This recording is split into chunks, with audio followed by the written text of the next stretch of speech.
10월의 마지막 월요일 시사 1번지는 박지원 전 국정원장에게 듣는다 코너로 문을 열겠습니다.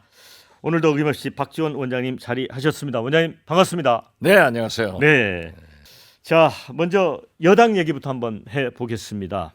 자, 오늘 이제 인요한 혁신위원회가 첫 공식 일정으로 5.18 광주 국립묘지를 참배했습니다. 그 인요한 위원장은 2008년도에 이런 책을 썼어요. 내 고향은 전라도, 내용은 한국인. 어떻게 개인적으로 아는 사이입니까? 아주 절친하죠. 네. 인요한 위원장이 대북 결핵 지원 사업을 자기 형님 로버트 린턴과 함께 했어요. 그래서 김대중 이호 여사님과 막역하기 때문에 저도 가정적으로 잘 알고 또 제가 신사도 치고 참 좋으신 분입니다. 가장 존경하는 대통령으로 김대중 대통령을 꼽았죠. 김대중 대통령 존경하지 않는 국민이 있어요? 자, 어제는 또 이제 혁신위원장 개인 자격으로 이태원 참사 일주기 추모 대회에 참석을 했습니다. 뭐 대통령하고 이제 그 뭐 총리, 당 대표는 교회에서 있었던 이제 추모식에 참석을 했고 별도로 이제 참석을 했는데 뭐 떠나는 자리에서 뭐 한국 엑스도 아닌데 여기가 어디라고 와. 뭐 그러면서 거친 욕설도 있었고 그렇긴 했지만 그 나름대로 뭐 뚝심은 있어 보입니다. 인요한 혁신위원장이 발표되니까 제가 얘기를 했어요. 산뜻하다. 네. 그렇지만은 뚝심 있게 할 말을 다 하시는 분이에요. 절대 김기현 대표처럼 대통령실 명령을 복종하는 그런 분이 아니기 때문에 과연 분란이 있을 건가, 정치 발전이 있을 건가 이걸 두고 보자 했는데 지금 현재까지 인요한 위원장의 행보는 정치 발전에 포커스를 두고 있다 해서 저는 높이 평가를 합니다. 어떻게 됐든 어제 12구 서울광장에 가신 것은 아주 잘했어요.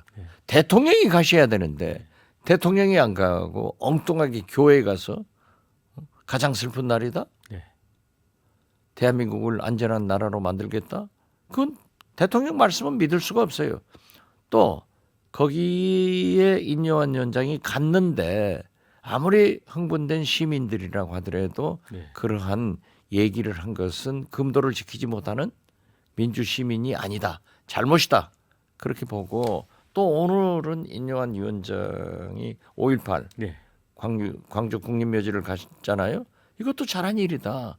특히 제가 얘기했습니다마는 인요한 위원장은 학생 때 5.18 당시에 광주로 가서 외신들, 외국 기자들한테 통역을 해서 5.18의 내용, 그 광주 시민들이 학살되는 내용들을 외신을 통해서 보도하게 한 혁혁한 공이 있어서 5.18 유공자이고 민주 유공자이기 때문에 저는 잘했다 그렇게 봅니다.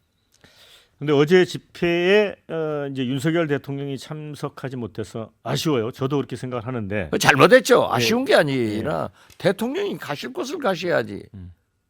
왜 교회를 갑니까? 그런데 제가 질문드리고 싶은 거는 김기현 국민의힘 대표입니다.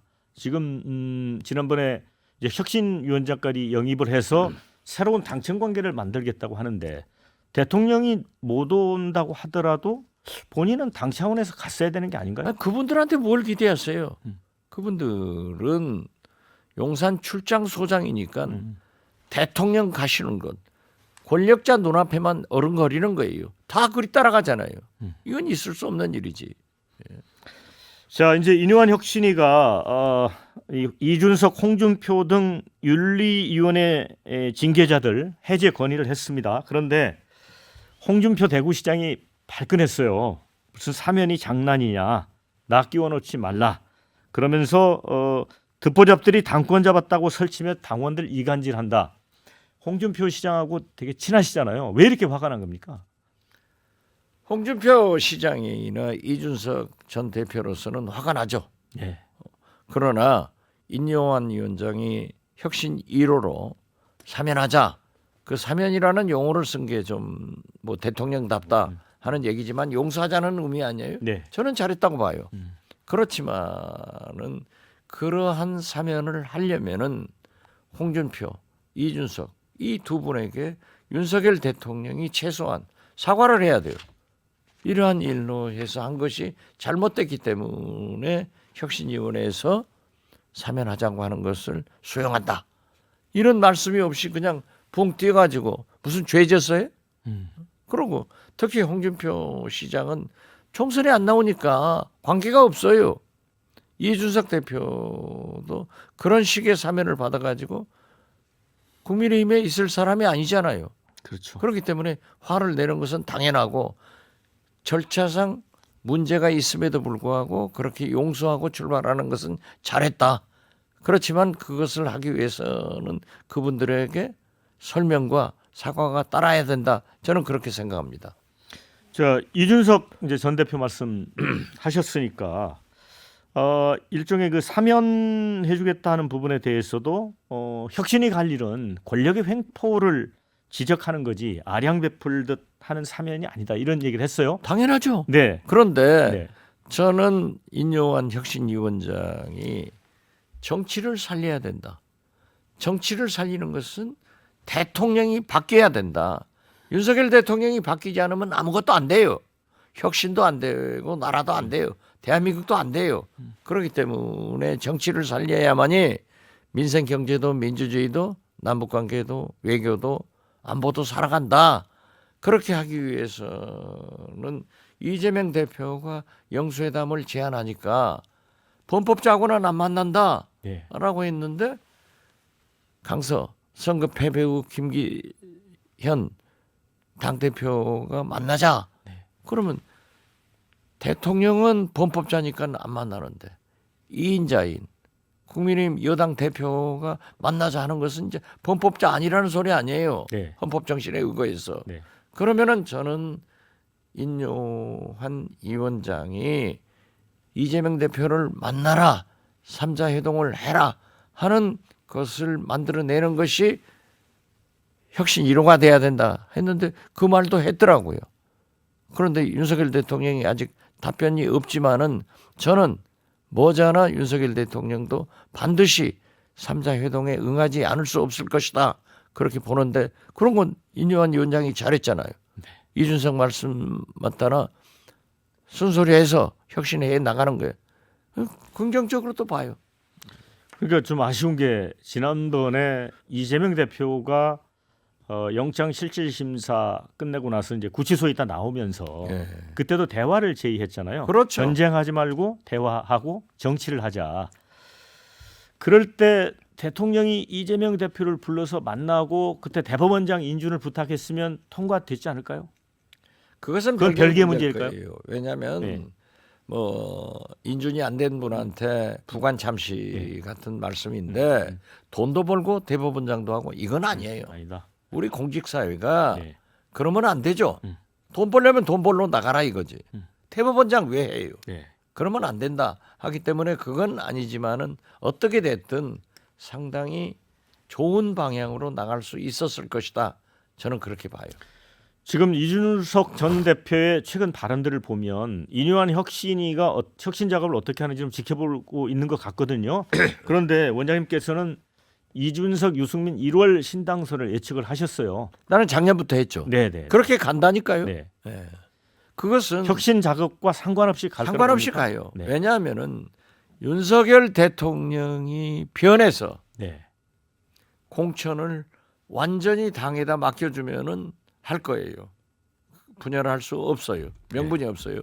그렇지만 지금 이미 김기현 대표가 대통령실을 향해서 언론 보도에 의하면은 30여 명의 명단을 주라. 이거 정당 사상 있을 수 없잖아요. 네. 우리 박영원 앵커도 정치부 오랫동안 했지만 정치부 기자 이런 법 없었잖아요. 그렇기 때문에 이것은 그래서 제가 윤석열 대통령이 변해야 된다 하는 거예요. 윤석열 대통령이 검찰 출신 30여 명을 공천하려고 하는데 이분들을 험지는 못 내보내고 서울의 강남벨트나 대구, 경북 그리고 부산, 경남 이쪽으로 가기 때문에 그 신호탄을 이미 쏘았잖아요. 네. 스타 의원 하태경 의원이 비켜가는 것. 네. 거기에 누가 가냐? 다 아는 바 아니에요. 그래서 이러한 것을 이준석, 유승민은 줄기차게 주장을 하고 있기 때문에 대통령이 변하지 않고는 저는 반드시 이분들은 내년 초에 또 이분들도 그런 얘기했잖아요. 12월까지 잘 보겠다. 또 이준석 전 대표는 1월 장선거 보고 결정하겠다. 다 그런 거예요. 네. 저 이준석 전 대표하고 이제 그동안 뭐 유튜브나 이런 데 방송에서 윤 대통령에게 쓴소리를 해왔던 이현주 전 의원 11월 3일부터 이제 전국 순회 토크 콘서트를 하고요. 여기에 이용섭 전 광주시장도 참석한다고 해요. 그런데 이제 최근에 그 김종인 전 비대위원장이 어떤 이 3세력들을 좀 큰 어떤 거대한 틀로 묶는 작업을 하는 게 아닌가 하는 느낌이 들거든요. 저도 그걸 말씀을 했어요. 네. 김종인 전 비대위원장이 3세력을 묶는 가파더 역할은 네. 하지만은 네. 당대표는 하지 않을 것이다. 네, 네. 그래서 김종인 위원장의 발언을 보면은 늘 윤석열 대통령과 이재명 민주당 대표에 대해서 비판적이에요. 네. 금태섭도 사실상 김종인 위원장의 옹호하에 지금 3당이 됐잖아요. 보세요.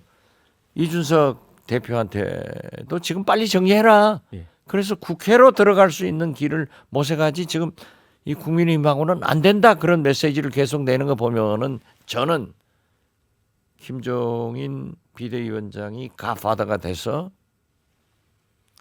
이준석, 유승민, 금태섭, 양양자 중도 보수 신당을 금년 말까지 잘 준비를 해서 내년 초에 창당한다 그렇게 봐요. 자, 민주당 예를 들어 반명 가결파 의원들까지 만약에 그 빅텐트에 들어간다면 만약 그런 정당이 만들어진다면 국민의힘하고 민주당하고 어느 쪽이 타격을 입을까요? 지금 뭐 그 뉴스토마토 네. 여론조사를 보면은 양당 다 타격을 벗더라고요. 네. 그래서 저도 이 중도 보수 신당 김종인 위원장이 가파더로 이분들이 창당한다고 하면은 민주당 현역 의원들도 두서너 사람은 가지 않을까. 또 그때 갔다 온 사람들도 있어요. 저는 이용섭 전 광주시장이 양당 정치에 대해서 비판을 하고 있기 때문에 갈 수도 있겠죠. 그렇지만은 저는 성공하지는 못할 거다 이렇게 봐요. 또 개인적으로도 저랑 가까운 분인데 네. 그렇게 함부로 움직이는 것은 아니다. 그렇게 생각을 하는데 어떻게 됐든 지금 현재 국민의힘의 타격이 더 갈 거고 네. 민주당도 중도 세력들은 그리 빠져갈 수 있지만은 길게 봐야 돼요. 네. 저는 총선 승리는 지금 현재 정권 심판으로 가기 때문에 상당히 민주당이 유리하지만은 네. 결국 대선 대통령을 먹어야 되거든요. 네. 대선 전국에서는 보수의 분열이 단결된 진보에 유리하다. 그렇게 봐서 뭐 그렇게 나쁘게 보지 않습니다. 어떻게 됐든 또 우리 정치가 양당 정치로 나가고 있기 때문에 개헌도 되지 않는다고 하면은 3당제가 오히려 협치의 길을 열어갈 수 있는 그런 제도다 해서 저도 높이 평가합니다. 네. 그분들을. 네. 우리 실시간 댓글 질문이 있어서 네. 원장님께 좀 곤란할 수도 있는 것 같은데 괜찮아요. 질문 드릴게요. 네. 대중적 인기라면 박지원 원장님을 따라갈 만한 분이 없는데 박 원장님도 강남, 서초, 송파, 종로에 한번 나오시죠. 저는 이런 글이 있습니다. 김대중 대통령의 이념을 이어가는데 호남 정치의 복원이 가장 필요하기 때문에 저는 제 고향 낙후된 네. 해남반도 진도에서 나갑니다. 자, 말씀 아주 잘하신 것 같습니다. 자, 이제 민주당 얘기 좀 해볼게요. 그동안 이제 비명계 송갑석 최고위원이 이제 물러난 자리에 박정현 전 대덕구청장 이제 환경시민운동단체 출신이죠. 이제 친명계로 돼 있습니다.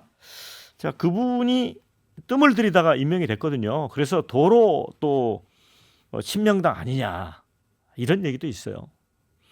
저는 그분에 대해서 모릅니다. 네. 그리고 저는 송갑석 의원이 사퇴한 것은 잘못이다. 왜 사퇴하느냐? 네. 우리 광주 전남북 호남을 대표해서 지명직 최고위원회 갔는데 아무런 설명도 없이 그냥 사퇴를 했는데 어떻게 됐든 후임에 대해서 저도 이재명 대표에게 반드시 호남 출신 현역 의원 중에서 최고위원을 임명해 주는 것이 좋겠다라고 이계원을 추천했어요. 네. 그런데 이계원이 발표하기 전에 저한테 오셨더라고요. 네. 와서 하시는 말씀이 지난번에 최고위원은 한번 해봤고 자기보다 최고위원보다는 정책 이의장을 맡아서 총선 공약 등 정책적인 것을 해나갔으면 좋겠다 해서 본인도 장관, 전남 부지사, 고시 출신 또 국회 3선 의원이고 국회 위원장도 했잖아요. 상임위원장도. 그렇기 때문에 정책 분야를 맡아서 해보겠다. 그래서 자기가 네. 수락했다고 그래요. 네. 잘했다. 네. 김대중 대통령은 누구에게나 꼭 당 코스로 정책위의장을 한번 해야 된다 하는 그런 신념을 가지고 있어서 나도 정책위의장을 한번 했는데 네. 아주 좋은 경력이다 했어요.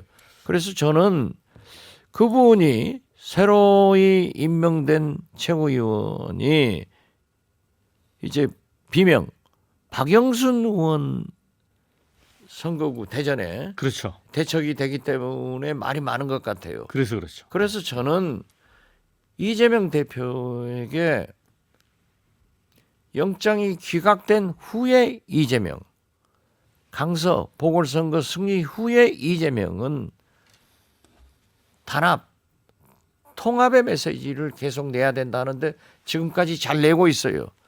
그러나 일부에서 이러한 비명 공천을 쫓아내기 위해서 이런 인사를 했다 하는 것도 저는 그런 불평에 대해서 일리가 있다고 생각합니다. 그래서 저는 이재명 대표가 말도 통합, 행통, 행동도 통합되는 그런 얘기를 하셔야지 예. 말통, 행분, 말은 통합, 행동은 분열하는 그런 메시지를 내서는 안 된다라고 하기 때문에 꼭 그 최고위원이 공천으로 연결되는 것은 아니기 때문에 예. 좀 잘 조치가 됐으면 네. 좋겠다 이런 말씀을 드립니다. 이제 원장님이 이 단결과 단합이라는 말씀을 쭉 워딩을 사용하셨는데 이제는 말통과 행통, 그렇죠. 말도 통일되고 행동도 통일돼야 된다. 말도 통합, 행동도 행동 통합. 통일, 이 통합. 분열, 네. 말은 통합하고 행동은 분열되는 일을 이재명 대표가 하면 안 된다 이거죠. 특히 지금 검찰에서는 수원지검의 그 내용을 민주당은 잘 보고 있어야 돼요. 네. 수원지검에서 대북 송금 또 그 법카에 대해서 12월 정기국회가 끝나면은 추가로 언론 보도에 이제 의하면은 추가로 영장 청구할 추가 수 있다. 영장 네. 청구를 한다 이런 보도가 나오잖아요. 네. 그렇기 때문에 여기를 돌파해야 돼요. 네. 여기까지만 돌파하면은 이재명 대표는 사법적 처리를 받을 수는 없을 거예요. 그렇기 때문에 저는 그때까지 말통, 행통해야 네. 의원들을 잘 다스릴 수 있다. 저는 그렇게 봐요. 자, 그런데 이제 뭐 비명계인 이제 이원우 의원 지구당 사무실까지 이제 이른바 개혁의 개딸들이 이제 몰려가서 좀 행패를 부리는 일도 있었고, 그다음에 이제 김어준 씨의 여론조사 꽃이라는 데서 몇몇 지역구를 타깃으로 해서 여론조사를 친명과 비명을 붙여서 한 것들도 있고, 그래서 이제 자객 출마 이런 게 잇따르면서 오늘 아침에 어느 유력 신문 제목이 그거더라고요. 두 자릿수 목 날아간다. 비명의 비명. 비명 소리. 비명의 비명 이렇게 표현했거든요. 그럼 지금 현재 민주당의 분열을 획책하는 세력들의 그러한 말에 대해서 일희일비할 필요 없어요. 그렇다면은 지금 국민의힘은 영남 중진들이 스타라고 해서 서울로 올라오나요? 항상 공천을 앞두고는 그러한 일들이 많이 벌어지고 있어요. 저만 하더라도 해남한도 진도에 현역 의원도 있고 이재명 대표의 특보도 있어요. 네. 그렇지만 제가 월요일부터 목요일까지는 방송 강연을 다니고 금토일은 해남한도 진도 두더지 작전 열심히 하기 때문에 여론조사 해보면은 30-40% 차이가 나더라고요. 그래서 저는 그러한 것에 개념하지 말고 자기가 열심히 하는 수밖에 없다. 그렇게 말씀드리고 아니 비명이라고 해서 그렇게 다 자르면 이재명 대표의 목표가 뭐예요? 이재명 대표는 대선 아니에요. 네네. 그러면 그 사람들만 데리고 가서 대선이 되나요? 절대. 그래서 저는 이재명 대표의 리더십은 통합, 단결로 가라. 그래서 강한 민주당으로 윤석열 독주 정권에 대해서 독재가 아니라 독주입니다. 독주 정권에 대해서 대항해서 싸워야지. 이러다가 12월 달에 만약 검찰이 그러한 불장난을 했을 때 어떻게 되겠어요? 네. 저는 그건 안 된다고 생각해요. 네, 그래서 이런 댓글이 올라왔습니다. 뭐 이재명 대표 쪽에 한 얘기 같아요. 친명들로 싹 다 하겠다고 그냥 말하세요. 윤석열, 김건희처럼 쇼하지 말고. 이런 댓글도 있습니다. 아니 그런데 이원욱 의원 선거 후에 그러한 현수막이 붙고 예. 지금 저렇게 댓글 붙이는 그분들도 국민이에요. 네. 그러한 불만을 얘기할 수 있지만은 그런 극소수의 반대 세력에 대해서 어떻게 일희일비하느냐 이거죠. 제가 말이죠. 제가 방송에 출연해도 지금 나쁜 댓글이 굉장히 많을 거예요. 네. 심지어 저랑 이준석이랑 제가 신당으로 간다. 뭐 내각제 개헌을 한다. 네. 이런 얘기도 하고요. 네. 제가 채널 A에 한번 나가면요. 왜 저런 놈을 출연시켰냐. 그래요. 네. 그렇기 때문에 그러한 극단적인 표현을 하는 지지 세력이나 반대 세력에 대해서는 정치를 하기 때문에 아 이분들이 이런 말도 하는구나 하고 네. 참조만 해야지 좌지우지 당하면 안 돼요. 그건 정치인의 자격이 없어요. 그래서 저도 이재명 대표에게 시간만 있으면은 그 소위 말하는 팬덤, 개딸 이런 분들에게 자중할 수 있도록 계속 메시지를 내라. 그런 것이 좋습니다. 이렇게 건의해요. 네. 자, 이제는 이제 시간이 얼마 남지 않아서 윤석열 대통령 관련돼서 좀 얘기를 나눠 보겠습니다. 윤석열 대통령은 나눌 필요도 없어요. 당신이 변하지 않으면 대한민국은 망합니다. 국민의힘 혁신 안 됩니다. 자, 어쨌든 지난 재보궐선거 이제 참패 이후에 민생 소통 반성 뭐 이런 얘기를 하는 것 같습니다. 그리고 그래서 이제 이념에서 민생으로 국정기조가 전환되는 거 아니냐. 그런데 홍범도 장군 흉상철거 문제는 여전히 방치되고 있고 또 이재명 대표도 안 만나고 있단 말이죠. 그것뿐만 아니에요. 네. 이념 논쟁하지 말고 민생으로 네. 가자 해놓고 입술에 침도 마르기 전에 사우디, 카타르에 가서는 뭐라 하겠어요. 기업인들한테. 우리 교육에 이념 교육이 너무 많다. 또 논쟁하잖아요. 반성한다고 해가지고 159명의 이태원 참사 왜 정의치를 가셔야지. 응? 저 엉뚱한 교회 가요? 거기 가서 가장 슬픈 날이다? 눈물도 하나 안 흘릴 수도 있어요. 슬픈 표정이 아니에요. 그리고 안전한 대한민국을 만들겠다? 안전한 대한민국을 만들면은 잘못된 것을 고쳐야죠. 이런 것이 없잖아요. 그래서 저는 입술에 침 마르기 전에 말을 바꿔버리는 것. 저렇게 신뢰성이 없으면은 공자님도 무신분립이라고 했잖아요. 예. 대통령의 말씀을 국민들이 못 믿는 게 가장 불행한 거예요. 그래서 저는 제 백사하고 오직 한 사람 대한민국을 위해서는 윤석열 대통령이 바뀌어야 된다. 예. 그래야 나라도 살고 국민의힘도 산다. 혁신도 된다. 저는 그렇게 봐요. 네, 이제 마지막으로 이명박 전 대통령 같은 경우도 광우병 파동으로 지지율이 폭락했었는데 비서실장 등 7개 수석을 다 바꾸고 그렇죠. 그다음에 40대 총리 낙마했지만 그렇죠. 그런 혁신책을 띄웠거든요. 네. 어떤 걸 바꿔야 될까요, 대통령이? 일본은 윤석열 대통령은 말씀을 안 들어요. 그렇기 때문에 가장 좋은 것은 대통령실 내각을 전면적으로 개편해서 국민들에게 내가 1년 반 해보니까 이게 잘못됐습니다. 네. 앞으로 이러한 사람들과 함께 잘하겠습니다. 이런 각오를 말씀하셔야 된다. 저는 그렇게 말씀드립니다. 네, 자 오늘도 정말 살이 되는 좋은 말씀 감사드립니다. 다음 달 뵙겠습니다. 저 잡아가는 거 아니에요? 아닙니다.